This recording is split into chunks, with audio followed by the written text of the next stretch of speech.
اسی لیے اکبر الہ آبادی مرحوم نے کہا تھا دل بدل جائیں گے تعلیم بدل جانے سے.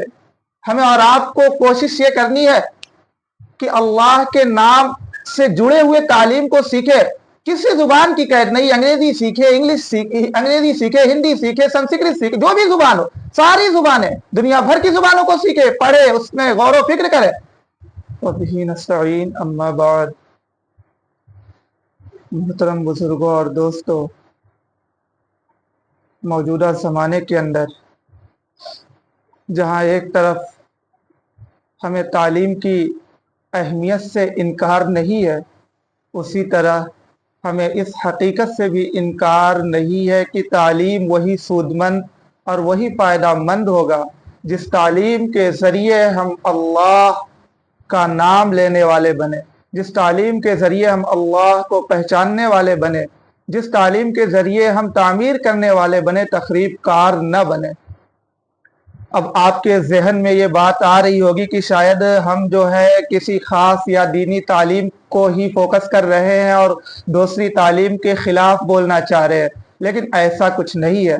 حقیقت یہ ہے کہ ہر وہ تعلیم جو دنیا کو فائدہ پہنچائے, انسانوں کو فائدہ پہنچائے, تو اس تعلیم کو حاصل کیجئے, لیکن اس تعلیم کو حاصل کرنے کا مقصد یہ ہونا چاہیے کہ اس تعلیم سے ہم بندے خدا کو نفع پہنچائیں گے.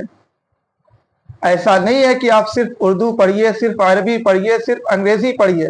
ایک مسلمان کی حیثیت سے ہمیں عربی جاننے کی ضرورت ہے, ہمارا اصل ماخذ عربی کے اندر ہے, لیکن زمانہ جس زبان کو سمجھتا ہو اس زبان کو سیکھنا اور اس زبان کے اندر بات کرنا, یہ ہمیں اور آپ پر ضروری ہے کہ اس کو سیکھے اور اس کے ذریعے لوگوں کو سمجھائے, تاکہ ہمارے نبی کی باتیں لوگوں تک اچھے انداز میں پہنچ سکے. کوئی بھی تعلیم بری نہیں ہے, تعلیم بری اس وقت ہو جاتی ہے جب اس تعلیم کا مقصد رضا الہی نہ ہو. اللہ نے وحی نازل کی, اقرأ پڑھو, بسم ربک الذی خلق, اس پروردگار کے نام سے جس نے پیدا کیا. اللہ نے یہ بتلا دیا کہ وہ تعلیم سے ہم اس تعلیم سے فائدہ اٹھا سکتے ہیں جس تعلیم میں میرا نام جڑا ہوگا. آج وہ تعلیم جس سے خدا کے نام, جس کو خدا کے نام کے بغیر ہم اور آپ سیکھ رہے ہیں, پڑھ رہے ہیں, اس تعلیم کے ذریعے انسانوں کا خون بہایا جا رہا ہے, انسانیت کو تباہ و بربادی کے دہانے پر لے جایا جا رہا ہے.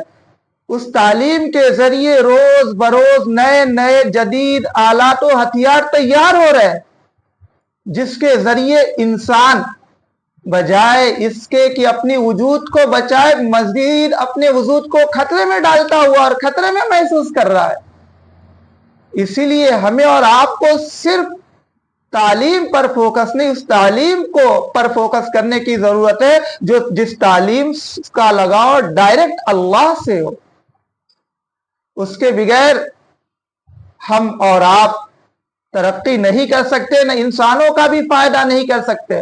آج بہت تعلیم کے نام پر کیا ہو رہا ہے, اسی لیے اکبر الہ آبادی مرحوم نے کہا تھا دل بدل جائیں گے تعلیم بدل جانے سے. ہمیں اور آپ کو کوشش یہ کرنی ہے کہ اللہ کے نام سے جڑے ہوئے تعلیم کو سیکھے. کسی زبان کی قید نہیں, انگریزی سیکھے, انگریزی سیکھے, ہندی سیکھے, سنسکرت سیکھے, جو بھی زبان ہو, ساری زبانیں, دنیا بھر کی زبانوں کو سیکھے, پڑھے, اس میں غور و فکر کرے, لیکن اس کا مقصد یہ ہو کہ اس تعلیم کے ذریعے ہم اللہ کے بندوں کو اللہ سے جوڑنے کا کام کریں گے, تب تو فائدہ ہوگا, ورنہ اس کا خاطر خواہ فائدہ نہیں ہوگا. آج کے اس دور کے اندر جو نظام تعلیم ہے, اس نظام تعلیم کے اندر انسانوں کو انسان نہیں بنایا جا رہا. انگریزوں کے دور کے اندر جو نصاب تعلیم تھی, اس کے اندر کم از کم اتنا یہ تھا کہ بلی, گدھے اور خنزیر وغیرہ کے قصے پڑھائے جاتے تھے, تو انسان ایک لطف کے طور پہ پڑھتا تھا. لیکن آج نصاب تعلیم کے اندر جو تبدیلی ہے, اس کو بولنے سے, آن کیمرہ بولنے سے بھی ڈر محسوس ہو رہا ہے. اس نظام تعلیم میں بہت خرابی ہے. انسانیت کو انسانیت کا دشمن بنانے والا وہ نصاب تعلیم ہے۔ اس لیے اس ملک کے اور تمام تعلیم یافتہ لوگوں کو اور دانشور لوگوں کو سوچ کر کے ایک ایسا نصاب تعلیم تیار کرنے کی ضرورت ہے جس میں انسان کی قدر کو سمجھے۔ اگر ایسا نہیں ہو رہا ہے تو پھر یاد رکھیے، چاہے زمین سے سونا اگلے اور چاہے آسمان سے سونے کی بارش ہو، اگر ہم اپنے اخلاقی قیمت کو گوا بیٹھے تو سکون اور اطمینان سے نہیں رہ سکتے۔ وما علینا الا البلاغ۔